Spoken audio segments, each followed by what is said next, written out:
what we're really talking about is the need for communication and shared understanding of how a system works. When you have people who are in different locations, how do you get them to work together effectively?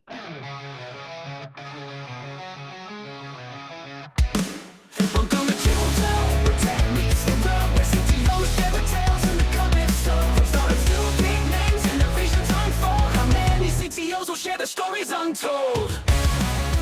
Welcome back, everybody, to another episode of How Many CTOs Does It Take? And in this case, it's how many CTOs does it take to find software engineers to work with you or with us who live in another country, as they say, offshore or outsource or nearshore, all those things. Or maybe not necessarily offshore, but even just outside of your company, like Yeah, agencies, consulting firms, right? Like that's the thing I want to talk about is when we as a CTO or when an entrepreneur who's got an idea basically uses an outsourced firm, what are the pros and cons of that? What are the risks of that? hmm That's what's on my mind. I have had, I would say, three experiences using outsourcing. They are very successful, somewhat successful, and not successful. Wait, is I thought it was was one of the possible answers complete and utter failure, or is I that just had under that. not successful? That was under not successful. I have had the complete and utter failure a long time ago, and I've learned along the way, but I feel like I haven't got it nailed, and I feel like I want to learn from some people who have got it. Whereas, let me tell you what I feel like I do have figured out. Hmm. There are a handful of, there are probably many firms out there, but I know of one that I go to, which essentially is a group.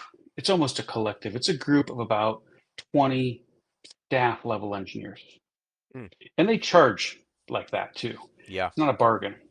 But when I work with, when I know I want something done and I want it done well, those are the guys I call, yeah, because I know that I'm going to get people who are not order takers, but who are bringing something to the table. yeah. And then I've had an experience where we set up like an office in Europe, in Eastern Europe, maybe Central Europe. I don't know. It was in Romania. Do they call that Eastern Europe or Central Europe? I'm not sure, but it was in Romania, whichever Europe that's in. And so we, and that was like a long-term commitment, you know, Hmm. 10, 15, 20 engineers for years, I mean, multiple years. And there were pros and cons to that. Very talented engineers, fully, dedicated to us. Like those, each individual was hired to be on our team. So it was like they were really building a team for us. But then the time zone was a killer, really hard. Yeah. And ultimately, at that company, we had ended up buying a company that was based in Barcelona. So those engineers in Romania started working with the engineers in Barcelona, and then it wasn't such a big deal. Solve the time zone problem. Solved the time zone problem. And then I've had some experiences that are like what I would call staff augmentation, where you get individual engineers. Sometimes you get them through an agency, sometimes you get them just individual dude off the street, and you just embed them with an existing team. I okay, so I my here's my list of kind of like experiences using these sort of like various outsourced teams. So I have had a team that was a full-fledged engineering team given a specific project that was in India, Mm. and that was a team that we kind of like shopped around, found a team, selected them, flew to India and met with them, and they were pretty solid, and they had solid leadership. I've had I worked for a company 20 years ago that actually had outsourced team that was in Syria. This was 20 years ago, so it was before um, you know all of that. Um, Yeah, Civil War. yeah, um, and and then interestingly enough, because that civil war in Syria is a great example of a thing that happened. I also had an outsourced team that was in Ukraine. and Hmm. they were very top-notch engineers doing great work, and then boom, Russia attacked, and Hmm. um, so that was a great example of the types of things that I almost was like, you don't, is that something that is on my list? Like my engineers might actually have to like shelter in place. Like that's Hmm. so, and of course, there's plenty of places in the world where that's like a reality, right? I mean, fantastic engineering teams in Israel doing amazing things. Um, Hmm. uh, I've had plenty of teams that I've worked on where we did the staff augmentation thing, where it's like, oh, you've got like a kind of engineers for hire, and they just kind of come in and start working on the team, and they're mostly like a expensive employee because you're essentially paying hourly plus the extra add-on for the agency, right? And then I've worked with agencies that are like you said, kind of like the staff level engineers, or agencies where it's like they kind of do a whole project, they assign their project leader, which is usually a kind of a staff level, but product and engineering architect expert, and then they have different grades of engineers working for them, and you give them the whole project. And so those are kind of the mix of things.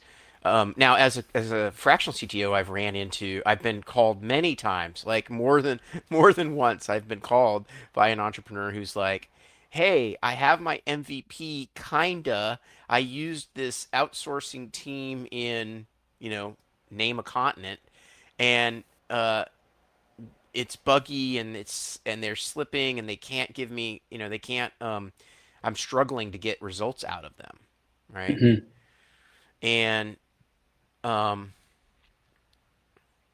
so that's kind of the stuff that's on my mind. Is I think like that particular question is really, I think, quite perplexing because I think it's very closely related to what we're about to see with these, you know, vibe coding things where it's like the person that's the product owner, like they can get far enough to like describe the thing. Like I almost feel like maybe we should think of vibe coding as like the the sort of like game of telephone distant engineering team that if you're not technically capable of sort of validating or verifying their work, that can get you in trouble. Hmm. What do you think of that? What do you have you seen that where essentially like the business owners who aren't strong technically kind of can get um I'm not suggesting that they're like in any way nefarious intent by these outsourced teams, but if you don't have that like bridge of communication, you can it just feels to me like you can get really kind of stuck in churn. Yes, I've I've talked to several people who have had that problem, and I feel um, sad for them sometimes. And they're not getting swindled necessarily, but they spend a lot of money and a lot of time, and they don't get working software. I had this idea once. I wanted to write a book called "How Not to Build a Website," and it was cautionary tales for people. I'm thinking of a particular friend who inspired me. Like she spent easily a couple $100,000 on having someone build something for her that never really worked. Um, and do I believe that the engineers she hired were totally incompetent? I don't think that's probably the case, but somewhere something got lost in translation. Yeah. And there's also the piece, especially if you're doing an online type of thing, where if you're a non-technical person trying to hire a firm, you also someone has to operate it after it. Just you can't just build it, be done, and like here's your website or here's your mobile app and it's over Right. with. Right. Um, and that's often a puzzle I've seen people get them, not a puzzle, but a situation I've seen people get it themselves to, which is like, okay, I got this, I build it, they built it, they put it on this server for me. That was 18 months ago, and now it doesn't work, or I'm getting this error. Right. And what do I do? They're saying Right. I need to do this, that, or the other thing. Or hire them To again. me, yeah, hire them. That's what I mean by this, that, or the other thing. Hire them again. That's exactly what I meant to say about that. There's a dimension I've experienced, though, probably at least the last 15 years, which is, working inside companies that have gotten a little bit bigger. The company I'm at now is not exceptionally big. It has 500 employees or so, give or take a little bit. Um, and the business people say, well, couldn't we move some of this engineering from San Francisco and Seattle and, we hear about these places that are cheaper, right? The Right. Philippines or India or Right. probably Ukraine or Mexico or wherever. And I would love to do that. And I would love to do that not as much to save the company money, which I would like to do. But hey, boss, I didn't mean that. What I meant to say was I definitely want to save you money. No, what I mean to say is I've found you can sometimes just get more people for the same amount of dollars, right? So I can get more done, which is what's important to me. And I feel like I haven't totally cracked that nut yet. Um, with the exception of the case where we put a long-term investment into Romania and really got that to work. And I haven't quite figured that one out yet. Well, the challenge with Romania was the time zone. So I haven't really figured that one out yet in a closer time zone. And the reason the Romanian firm worked is because we hired a guy who had come to the United States from Romania. And we were saying, hey, we were thinking of hiring some contract. And he's like, well, hey, I know these guys at this firm. That's where I used to work. That They're all great. Right. So by the we way, had, that's interesting that you say that because that particular pattern mhm, of a local person who you are able to interact with and know and trust, like you can validate their bona fides, right? mhm. Bona fides, and then they essentially have developed a firm that they're essentially signing their name to as far as quality goes, right? Yeah. In some location. That's exactly the pattern that I had successfully work when we had a strong outsourcing team in India and we had the strong outsourcing team in Syria and the strong outsourcing team in Ukraine. So like in all three of those cases, they were that kind of a they were that kind of a relationship where they had strong, verifiable US leadership that then was that moved back and was co-located with the team, managing that team, hiring that team, vetting their processes. That isn't quite what happened with us. We kind of had the opposite. Let's Mm. call him John. He worked there. He was Romanian. He worked there. He came to the United States. We're sitting around. We hired him. He came here, applied for a job. We hired him. He's a very talented engineer. We're sitting around one day saying, "Hey, we need to hire a contracting firm." He said, "Well, I used to work for a contracting firm in Romania, and they're all good engineers. Right? And we trusted him because he was a good engineer. So Right. he made the introduction. So it was a little bit of the reverse, but it's I still see. there's So a similar, person to vouch. It's a person to but vouch, really. that's the part. That's the part that I think really matters. Well, I'd love to get some other people on here and talk about how they made it work. And we could talk about all the different dimensions, whether it's agencies or individuals or building teams. I'd love to figure out how to build teams in South America and Mexico. It seems like that, at least for the kind of thing I'm doing right now, is a real leverage point. If I could stretch, just like people are trying to stretch their dollar with AI, if I can stretch my dollar with, I can hire one engineer in San Francisco or two engineers in I, somewhere it's else so in interesting. Western Hemisphere. Yeah, it's so interesting, right? Like, what is the overlap with this and AI assisted coding? I think there's a lot of overlap. Um, the first Agreed. one is at a simple level, right? Like your point you made is um, capitalism constantly is about how can you be more efficient, Hmm. right? And so, I was just talking to this fractional CTO client yesterday, and I was like, look, eventually, the CEO, you as the CEO, you're always going to say like, how come my engineers can't build stuff faster, right? Like, I want to build things faster. Like that happens. Everybody asks that question, and so that's all about efficiency, right? That's whether that's I need and I want to build faster without paying a lot more, right? Like I can't necessarily increase my burn by to build faster. And so anything and everything that helps us build faster with less burn is something that we're going to want to try as CTOs, as advocates for the business of building these things. And so AI is one of those things, and then essentially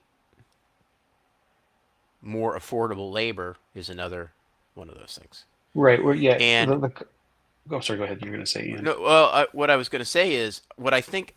What the part that I think is also related to this is just that I don't want to say you get what you pay for because that's not what I believe.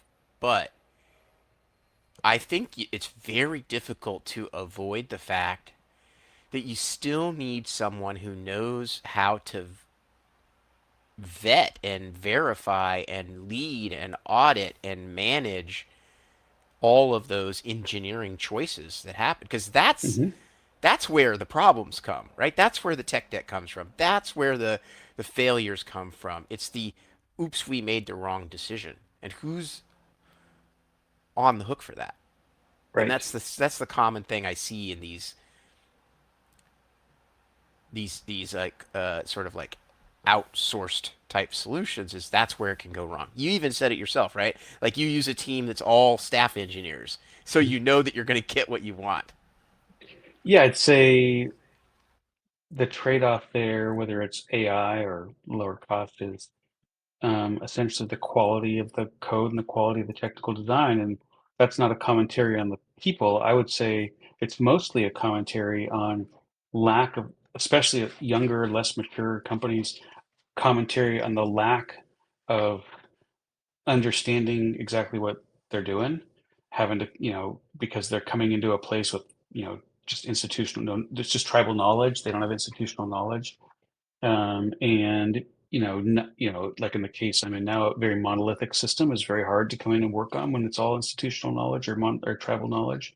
And so I imagine, like, I have this dream. I'd love to hear if somebody succeeded at this dream, which is, hey, we have a service-oriented architecture, and we have this team in Mexico City that owns Service X, and it does whatever it does, and that's their thing. And we've got this other team in, I don't know, Santiago, Chile. I'm making these locations up. I mean, they're real locations, but I'm picking them out of thin air.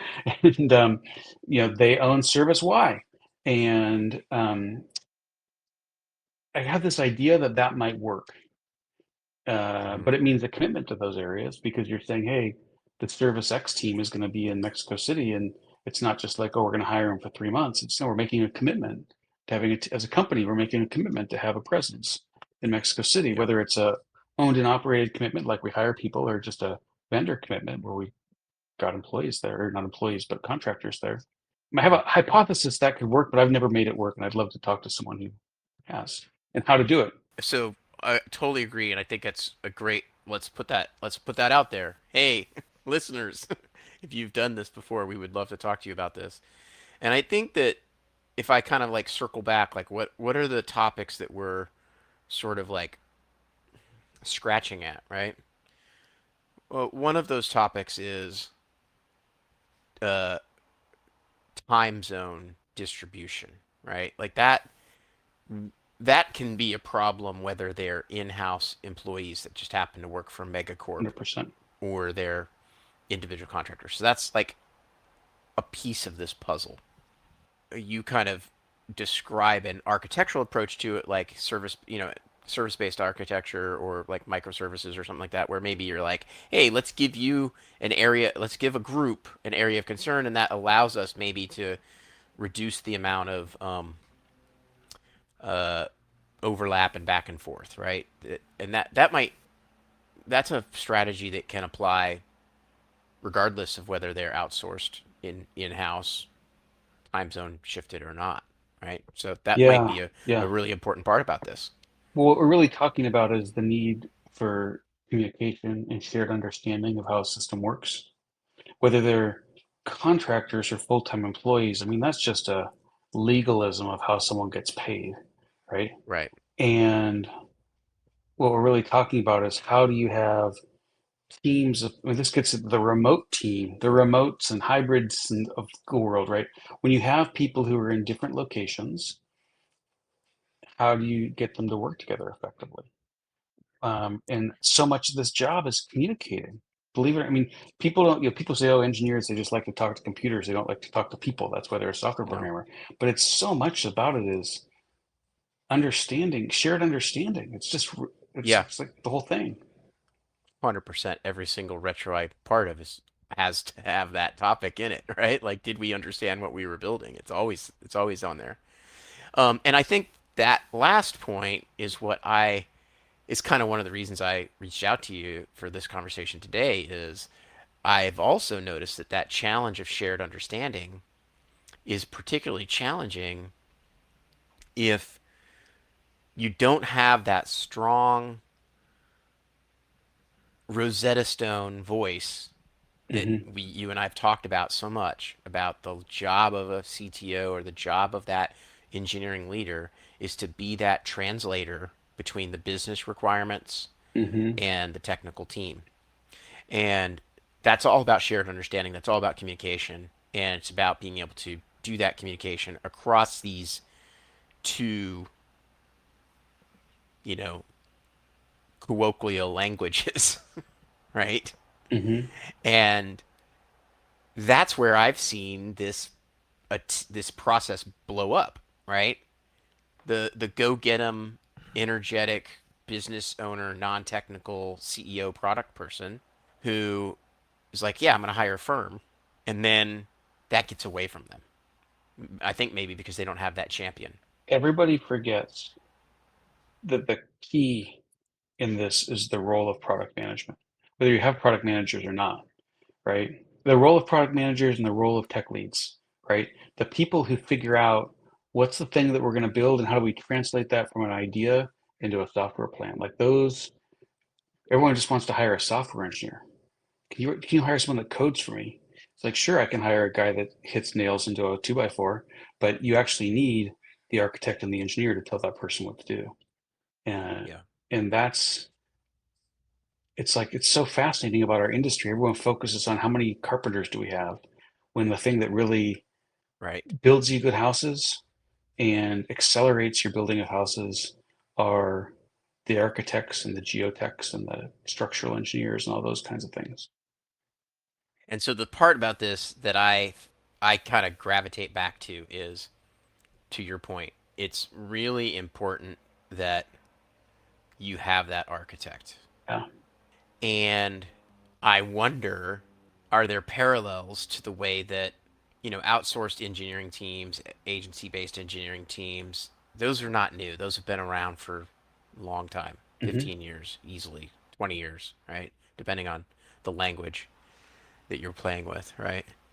And is there a parallel with the sort of the architect that somehow is running the minions of AI agents, right? Right. Like, is that actually the next job? Is that really, you and I were talking like, how do we coach young people coming into Yeah. the industry right now, right? Is the thing that we need to be coaching people on is, look, it's really about how many carpenters can you orchestrate Yeah. effectively? Yeah. Well, and I think there's another thing that I think I hear you getting at, which is if we can talk to people who've successfully figured out how to wrangle large groups of outsourced engineers, there's maybe something to learn from there, how to wrangle a lot of AI bots. Yep. That's my current operating theory. All right, let's leave it at that for today. All right. It was great talking to you, Scott. It was good talking to you too, Brad. Another fun Until episode of How next Many time. Seats Exactly. Till next time. And wait, remember, smash that subscribe button. Leave that 5-star review. Oh, no, give us a yeah, do it all. Do it all. Do it all. Join the All Patreon. right. Thanks, Brad. Bye. This episode of How Many CTOs Does It Take podcast was edited by Saffron Hefta-Gaub. Our theme song was AI generated by Brad. Please follow us on all the social media platforms at How Many CTOs Pod. You can find us on YouTube, LinkedIn, Instagram, Facebook, Threads, X, TikTok, and Patreon, or at our website at howmanyctospod.com. And remember to rate, review, and subscribe on the podcast platform of your choice. Thanks for listening.